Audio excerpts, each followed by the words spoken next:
본문을 기록한 이사야 선지자는 구약 이스라엘 시대 주전 736년에서 701년까지 하나님의 사역을 감당하는 선지자입니다. 30년 이상 하나님께서 주시는 말씀을 직접 전하던 능력 있는 선지자입니다. 그런데 그때 당시에 정치적인 상황은 이스라엘 민족에게 매우 힘든 상황이었습니다. 남쪽으로는 애국과 블레셋, 그리고 북쪽에는 아수르가 강대국들이 이스라엘 민족을 공격하는 그런 위험한 상태에 있었습니다. 약소국들이 하는 것처럼 어쩔 수 없이 남쪽의 강대국인 애국과 블레셋과 더불어 동맹을 맺었어요. 그러나 북쪽의 아수르가 점점 강성해지면서 영토 확장을 위해서 이 이스라엘을 공격에 들어옵니다. 성경을 보면 이 아수르의 사내리 18만 5천의 대군을 거느리 공격에 들어왔다가 하나님의 능력으로, 하나님의 역사로 기적같이 멸절당하는 그런 기록도 있습니다. 여러분, 이렇게 위험한 때에 하나님께서는 이스라엘 선지자를 통해서 이스라엘 민족을 위로하고 힘을 주는 귀한 말씀이 본문에 기록되어 있습니다. 우리나라도 역시 마찬가지입니다. 강대국에 둘러싸인 우리나라, 이 약소국이었는데 하나님께서 오늘까지 지켜주었어요.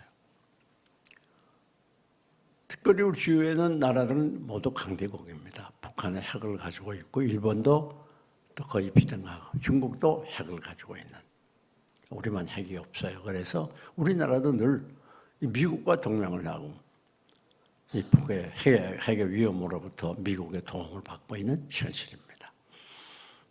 그런데 이 말은, 이 말씀의 내용은 당시 이스라엘 사람들에게뿐 아니라 오늘 우리들에게도 똑같이 전하는 위로의 말씀입니다. 여러분, 이사야 선지자가 말하는 말씀의 골자는 오늘 본문 12절에 기록이 돼요. 하나님은 우리 모든 사람을, 우리를 위하여, 모든 일을 우리를 위하여 이루시는 분이라는 거예요. 참 놀라운 말이지요. 하나님 하시는 일은 모두 우리들 위해서 하신다는 거예요.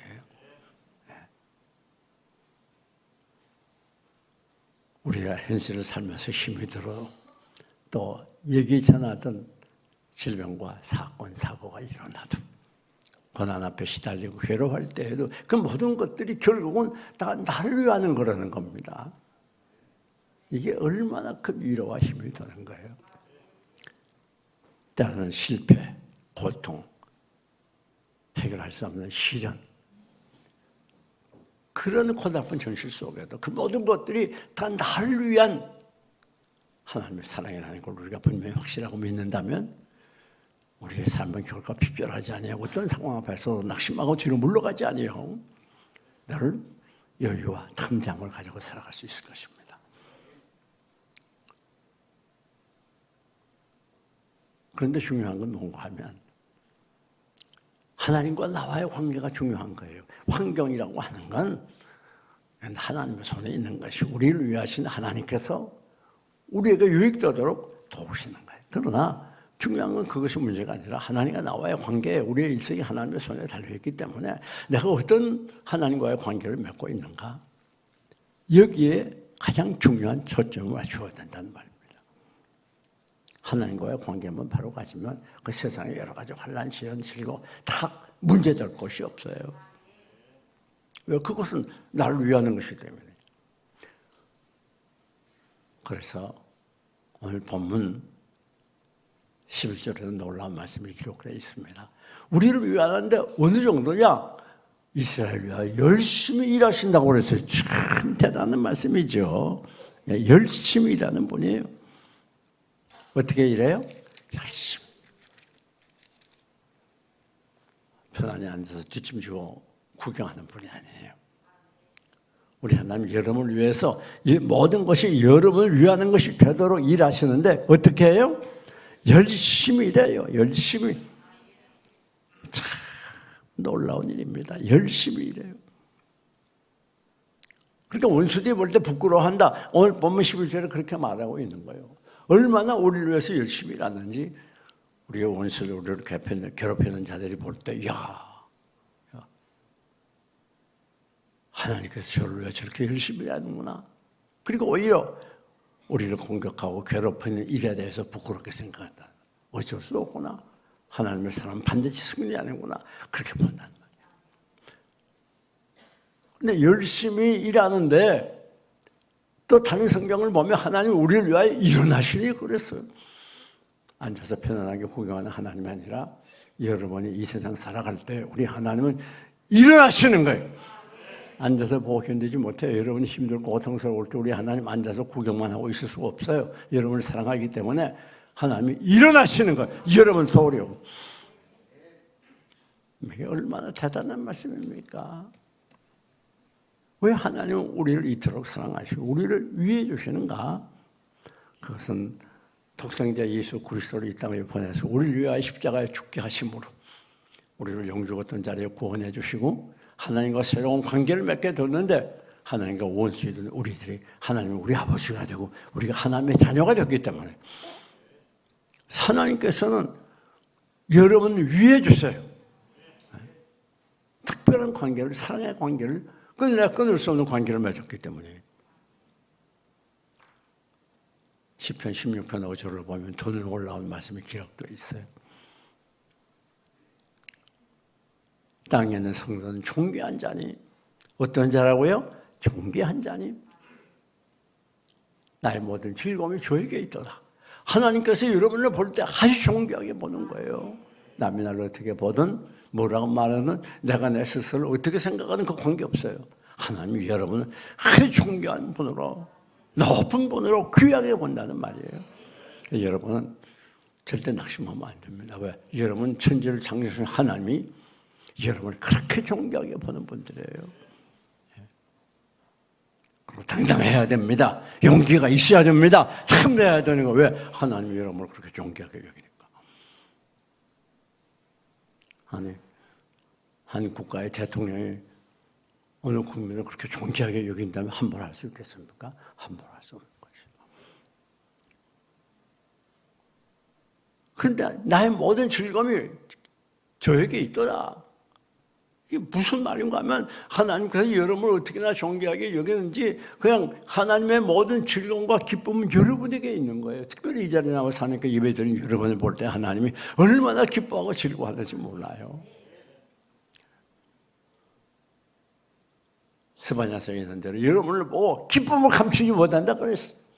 야, 내가 이렇게 어려운 가운데 힘든 세상에 그래도 그 바쁜 중에도 예배하러 나왔구나. 하나님 여러분을 보면서 막 기쁨이 너무 넘쳐가지고 너무 좋아서 어쩔 줄을 모른단 말이에요. 여러분 그런 대단한 분들이 그걸 하셔야 돼요. 여러분 보통 사람들 아니에요. 하나님이 그렇게 여러분을 존귀하게 여기는 귀한 분들이에요. 그리고 이 구약에는 하나님이 우리를 위하여 모든 일을 이루시는 분이라는 이 말씀이 신약에 가서 로마서 8장 28절에 사도 바울이 말한 대로 하나님을 사랑하는 자, 그 뜻대로 부르심을 입은 자들에게는 모든 것이 합력하여 어떻게 돼요? 선이 되고 유익이 되고 잘 되고 그렇지 않습니까? 그러니까 우리가 이 현세에서 여러 가지 힘들고 고통스러운 일도 많이 당하지만 그러나 분명한 건 그 결과는 반드시 잘 되는 거예요. 하나님께서 여러분이 당하는 모든 일들을 전부 조합하고 만들고 새로 바꾸어서 결국은 여러분에게 좋게 이루어지시고 잘 되게 해주시고 복이 되게 해주시고. 자, 그러면 이렇게 하나님이 모든 일을 우리 위해서 이루시는데 우리의 모든 일은 다 잘 될 수밖에 없는 건데 복이 될 수밖에 없는데 우리는 어떤 자세를 가져야 되겠느냐. 오늘 본문이 그걸 말해주는 겁니다. 여러분 오늘 본문을 보면 우리가 하나님의 심판하는 길에서 주를 기다린다 그렇게 말하고 있어요. 8절에. 여러분 오늘 우리들이 이 세상 살아가면서 힘들고 괴로울 때 꼭 기억해야 되는 게 있어요. 잘 참고 기다려야 돼요. 참고 또 참고 참고 또 참고 참고 또 참고. 왜 그렇지요? 그건 하나님께서 반드시 좋게 이루어진다고 약속을 했으니까. 천지는 변해도 변치 않은 하나님의 약속했는데 그게 반드시 이루어지잖아요. 하나님의 말씀은 헛된 대로 돌아가는 법이 없어요. 우리가 거짓말하는 하나님이 아니에요. 합동해 선이 되고 유익이 되니까 참 놀라운 말. 이게 말씀의 신비입니다. 신비. 그게 어떻게 그렇게 되겠어요? 하나님은 하실 수 있는 일이고. 우리는 그렇기 때문에 예수 잘 믿으면 신비 속에 살아가는 거예요. 기적을 체험하면서 살아가는 거예요. 우리가 왜 그렇게 기다려야 되는가 하면 하나님의 때가 있기 때문에 그래요. 우리 생각엔 당장 이것이 이루어지고 잘 되기를 원하지만은 내가 원하는 때 내가 원하는 것을 그때그때 받는 것 내가 훨씬 손해될 때가 많아요. 우리는 잘 모르기 때문에 무지하기 때문에 어떤 게 진정 내게 좋을지 잘 모르거든요. 아니 어린아이가 초등학교 아이가 자동차 사달라고 살 수도 없잖아요. 사주면 큰일 나잖아요. 오늘 우리는 그렇게 무지하게 하나님께 구할 때가 많아요. 하나님은 우리가 원하는 게 뭔지 알고 진정 위기적 것이 무엇인지를 아시고 그때까지 참고 기다리다가 때가 되면 반드시 이루어 주시는 거예요. 그런 낙심하면 안 돼요.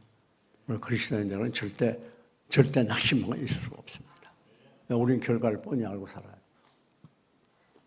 우리는 살아계신 하나님을 믿습니다. 지금도 살아계셔서 우리의 생사와 복을 주장하신 하나님, 우리의 인생에 가는 데 모든 일들이 우리를 위하여 잘 이루어지는지 믿기 때문에 우리는 결코 어떤 경우에도 절망하지 않아요. 잘 참고 기다려야 돼요. 기다림 속에 축복이 있습니다. 기다림 속에 은혜가 있습니다. 기다림 속에 하나님의 역사를 체험합니다. 거의 다 됐는데 그걸 참지 못해가지고 낙심하면 안 돼요. 더 이상 참을 수 없다고 여러분이 포기할 그때가 조금만 더 참으면 더 늦대요. 결코 포기하면 안 됩니다. 어떤 경우에도 포기하면 안 돼요. 사랑하는 교우 여러분, 왜 우리가 기다려야 되는가 하면 반드시 하나님께서 이루어 주시기 때문에. 하나님 거짓말하고 거짓 약속하는 분이 아니에요. 반드시 이루어져요. 우리 인생의 재반에 일어나는 모든 문제들, 그것들은 반드시 이루어집니다. 여러분 시편 우리가 주시에서 자세히 보게 되면 그 시편 우리 한 말씀들이 많이 있어요. 시편 65편을 보면 잠잠하고 참아 기다리라. 왜? 소망이 저렇듯은 않은도다. 그렇게 말했어요. 소망이 누구에서 나타나요? 하나님께로부터 나타나요. 이 세상 어디 바라보아도 희망이 없습니다. 정치를 보아도 사회를 보아도 혹은 교회를 봐도 특별히 경제적인 면에 희망이 없어요. 갈수록 힘들어져요. 그러나 오직 한 곳 희망이 있습니다. 우리 하나님께로 희망이 있어요. 이 몸의 소망 무엔가 우리 주 예수뿐일세. 우리 주 예수밖에는 믿으리 아주 없도다. 굳건한 반석이시니 그 위에 내가 서리라. 그 위에 내가 서리라. 희망은 오직 예수 그리스도 한 번밖에 없어요. 그러니까 우리가 잘 기다려야 되는 거예요. 무슨 희망입니까? 하나님께서 반드시 약속하신 대로 우리 모든 우리를 위하여 이루어 준다고 하는 희망. 그 희망이 있기 때문에 우리가 기다려야 돼요. 하나님의 약속은 불변한다는 그 희망, 그 희망 때문에 우리는 잘 참고 기다려야 돼요.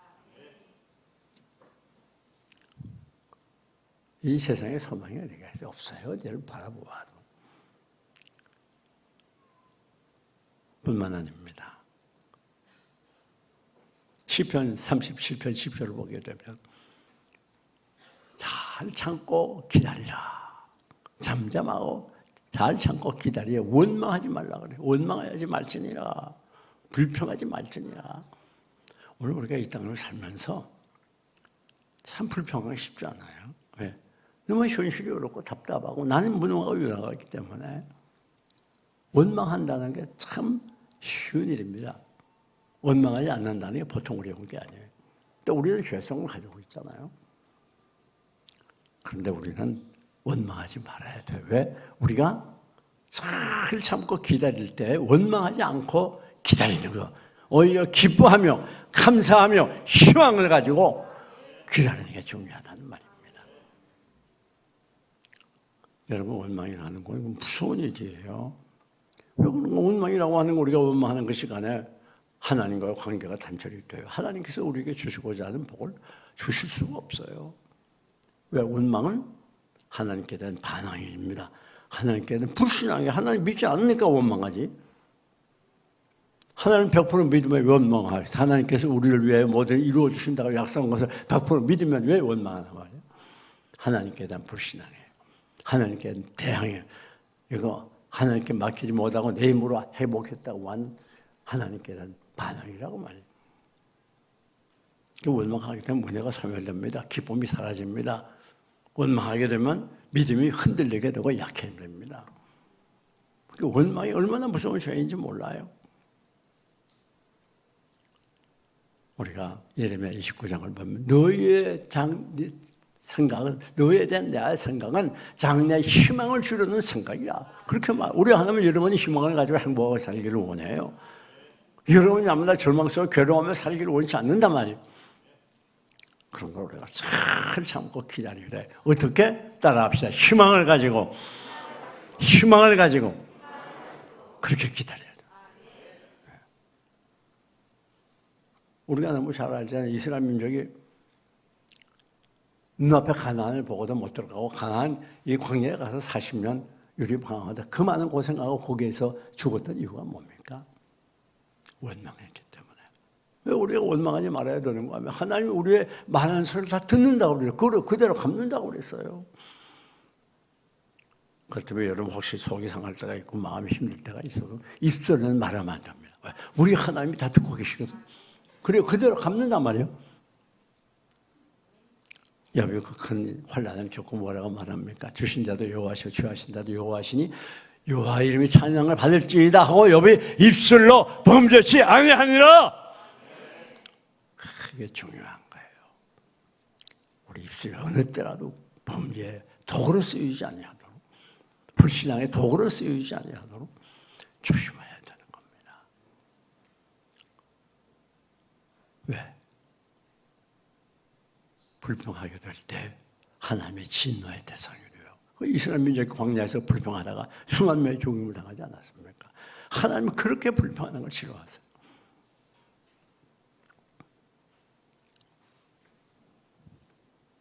날마다 부모에게 불평하고 원망하는 자식을 부모가 좋아할 리가 있겠습니까? 줄 것도 안 주지요. 그런 걸 우리가 잘 참고 기다려야 돼. 낙심하거나 원망하지 않고 오히려 희망을 가지고 기다려야 돼. 뿐만 아니라 우리가 우리를 위하여 모든 일을 이루시니 하나님 어떻게 살아야 되겠는가? 두 번째는 주님을 사모하고 사랑해야 돼. 이거 오늘 본문에 그렇게 기록되어 있어요. 8절 끝에 우리 영혼이 사모하나이다. 내 영혼이 주를 사모했다. 주를 사모하였은즉 내 중심이 주를 간절히 구하리니 9절에 그랬어요. 여러분 우리가 힘들 때마다 꼭 잊지 말고 해야 될 것은 힘들다가 하나님이 뜨라고 몰래하지 말고 그럴수록 주를 더 사모하고 주를 더 사랑하고 주님이 더 가까이 해야 된다는 걸 봐요. 그래야 우리를 위하여 모든 일을 이루어 가시는 거예요. 신앙생활은 뭔가 하면 그가 얼마나 주님을 사랑하고 사모하는가. 그게 바로 신앙생활이에요. 우리 인간은 다 죄성을 가졌기 때문에 자칫하면 우리 주님보다 세상 것 사랑하기가 쉬워요. 그게 세상 것이 아니라 날마다 주님을 더 사모하고 사랑하고 주님께 더 가까이 나가야 우리를 위하여 모든 이루어 주시는 거예요. 그런 걸 언제라도 우리 환난 시련 당할 때 낙심하고 원망할 게 아니라 내가 지금 얼마나 주님을 사랑하고 사모하는가 그걸 잘 생각해 봐야 되는 거예요. 주님과의 관계를 바로 세운다는 건 주님을 사랑하는 마음을 바로 회복하고 찾는 것을 의미하는 것입니다.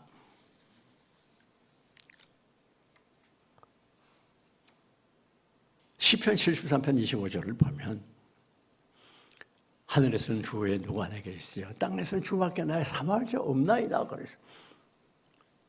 얼마나 주님을 사랑하는지 하늘에서는 주 외에 누가 내게 있습니까? 땅에서 주밖에 사모할 자 없습니다. 예수는 내 생명 또한 나의 기쁨 예수 없이 내 영혼 잠시도 못 사네. 예수로 인하여 기뻐하고 예수로 인하여 찬양하고 예수로 인하여 힘이 나고 예수로 인하여 삶의 보람이 생기고 그럴 때 우리 주님은 우리를 위해서 모든 일을 이루어 주시는 거예요. 근데 이거 주님을 사모하는 건 무엇으로 나타나는가? 예배를 사모합니다. 기도가 사모가 됩니다. 주님의 봉사가 즐겁습니다. 이걸 말하는 거예요. 사랑하는 여러분, 세상 것을 사모하게 되면 주님 멀어지게 돼요. 주님을 사모하게 사랑하게 되면 세상 것이 멀어지는 거예요. 디모데전서 6장을 보게 되면 돈을 사랑하면 일만하게 뿌리가 되나니 제가 미혹을 받아서 믿음에서 떠나 많은 근심으로 자기를 찔렀다고 그랬어요. 이 돈이라고 하는 건 참 사람이 이길 수 없는 그런 강력한 유혹을 가지고 있습니다. 어느 누구나 돈의 유혹이 이길 사람 별로 없어요. 그러니까 강력하게 우리를 미혹해 오거든요, 돈이. 그럴 때 거기에 미혹에 넘어가면 어떻게 되는 거 아니? 믿음에서 떠난다. 믿음에서 떠나기 쉬워요. 믿음에서 떠나는 예배에서 떠나는 건 말해요. 교회 봉사에서 떠나고 주님이 사랑해서 떠나는 걸 말하는 거예요. 그럼 많은 근심으로 자기를 찔렀다는 말은 이렇게 세상 것은 잘 될 줄 모르다. 그때 이 마음이 많은 근심이 찔러요. 온갖 스트레스 다 받으면서 고통 중에 살아가게 된다는 말입니다. 여러분, 요즘 우리 교회가 이렇게 우리 교회에 나오는 가족들이 변화가 많이 되면서 제가 늘 감동을 받고 그들을 통해서 목회 에너지를 공급받습니다. 오늘 일부에 간증한 우리 새가족, 정말 새가족이에요. 최홍찬 성도님, 일부에 간증을 하셨는데 한 새가족이 와서 새가족 교육을 받으면서 주일 성수를 하여다 10계명을 소개하면서 주일 성수를 하라고 이렇게 얘기했더니요. 이분이 스파게티 집을 하네요. 아름도인가? 돼지 스파게티? 예? 돼지. 스파게티. 스파게티라고 하는 게 더 멋있는 발음이에요. 잘 모르지. 미국 사람은 스파게티라고 그래요. 우리나라 스파게티라고 그러지. 그런데 주일 성수하라니까 이 아들이 있다 엄마한테 엄마가 장사하고 아는 돕거든요. 30대 청년인데 자 우리 말씀대로 한번 바로 믿어봅시다. 주일을 성수합시다. 엄마가 나도 그렇게 생각해. 그래가지고 주일날 문을 탁 닫았다는 거예요. 근데 주일 그 외식사 가보니까 주일날 손님이 많거든요.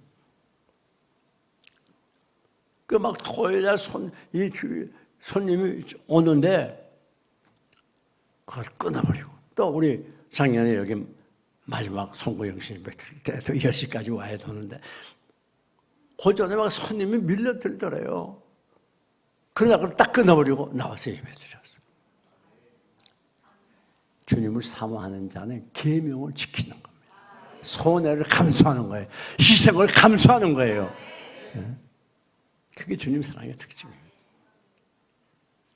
또 오늘 이제 간증할 우리 변정국 성도, 우리 변선주 성도 친정 부친이 되잖아요. 난 그 간증을 읽어보고 은혜를 많이 받았어요.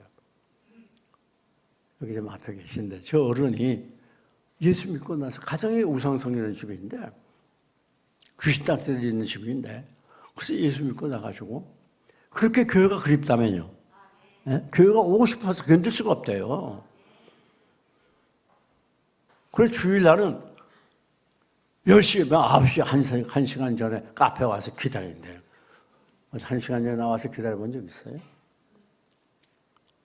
왜 그런지 알아요? 주님 사랑하면, 주님을 사모하면 교회를 사랑하게 되고 예배를 그리워하게 되고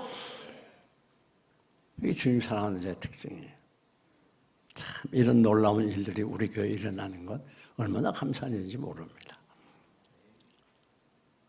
우리가 갈수록 주님을 사랑하면 사랑할수록 하나님은 우리를 더 사랑하시고 우리의 모든 일을 우리를 위해서 이루어 주시는 것입니다. 그래서 이사야 40장 31절을 보게 되면 주를 악마하는 자는 새 힘을 얻으리니 독수의 날개쯤에 올라간 것 같을 것이요 소년의 나라 장장에다 피가하고 곤배와 넘어지가 다 빠지되 새 힘으로 승리한다고 기록이 되어 있어요. 여러분 주님을 사모하면 거기에서 힘을 하나님이 주셔요. 그때그때 환난 시련을 이길 수 있는 힘을 주시는 거예요. 우리 연약해서 넘어지고 쓰러지기 잘하지만 주님을 사모해봐요. 그런 그때 하나님이 이길 수 있는 힘을 줍니다. 능력을 줍니다. 감당할 수 있게 해주십니다. 능력이 시련을 이기는 거예요. 그래서 느헤미야서에서 느헤미야가 말하지 않았습니까? 7장 10절에 여호와를 사모하는 것이 내 힘이라고 그랬잖아요. 힘들고 고통스럽죠? 내 힘으로 해결하려고 그러지 말고 인간적인 수단과 방법으로 해결하려고 하지 말고 주님을 사랑하고 사모하도록 주님과 더 가까이 나오시고 주님 더 열심히 섬기시고 더 믿음으로 살아가시고 그러면 하나님이 힘을 주는. 그럼 어떻게 돼요? 새 힘을 받으면 독수의 날개치며 올라가는 것처럼 올라가는 거예요. 기쁨이 올라갑니다. 감사가 올라갑니다. 믿음이 올라갑니다. 수입이 올라갑니다. 명예가 지위가 올라갑니다. 올라가는 거예요. 그런데 여러분 주님이 사랑하는 마음이 식어지게 되고 주님 멀어지게 되면 내려가는 거예요. 모든 것이 다 내려가요. 여러분 한 번도 빠짐없이 아무리 힘든 현실 속에서도 주님을 뜨겁게 사랑하고 사모해서 여러분의 삶이 올라가시기를 축원합니다. 시편 34편 10절을 보게 되면 여호와를 경외하는 자는 젊은 사자가 공평하게 줄일지라도 모든 좋은 것에 부족함이 없겠다고 약속을 했어요. 놀라운 말씀입니다. 하나님을 사랑하고 사모하는 자는 젊은 사자는 궁핍하고 줄여도 모든 좋은 것에 부족함이 없어요. 자, 무슨 말인가 하면 젊은 사자가 누굽니까? 산중에 왕이 있잖아요. 그 산에 있는 모든 짐승이 다 기근이 심해서 굶어 죽어요. 젊은 사자는 잘 죽지 않죠. 최후까지 버티죠. 왜? 힘이 세니까. 오늘 여호와를 사모하고 악마한 자는 젊은 사자와 같다는 말입니다. 아무리 경제적으로 기근이 들고 힘이 들어서 못 살겠다가 아우성을 치고 많은 상점들이 문을 닫아요. 그러나 하나님께서 모든 좋은 것에 부족함 없이 채워주시는 것이에요. 여러분 이렇게 경제적으로 어려울 때 인간의 힘으로 해결해 보려고 애를 쓰고 발봉치고 낙심하고 절망하지 마세요. 이럴 때일수록 하나님께 더 가까이 나오고 더 열심히 기도하고 주님을 잘 섬기고 주님을 사모하고 살아가면서 여러분의 경제생활에 여러분의 재물에 여러분의 생업에 하나님이 주시는 풍요의 복을 받아 누리시길 바랍니다.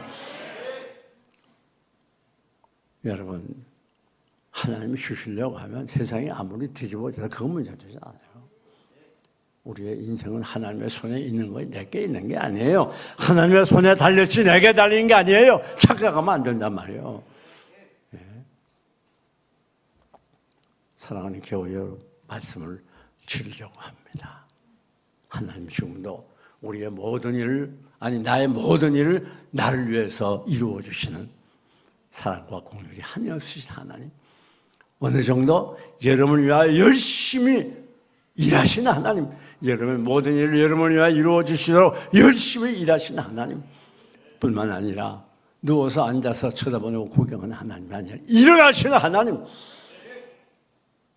이 놀라운 하나님, 이 하나님을 굳게 의지하시고 오늘도 내일도 잘 참고 인내하시고 끝까지 이루어 주시도록 이루어질 때까지 인내하시고 인내하되 주님을로 사모하고 사랑하면서 원망 불평하지 아니하고 주님께 더 가까이 나아가는 여러분을 되셔서 여러분의 남은 여생 모든 삶 전체가 여러분을 위하여 이루어지는 복된 삶이 되시기를 주님의 이름으로 축원합니다.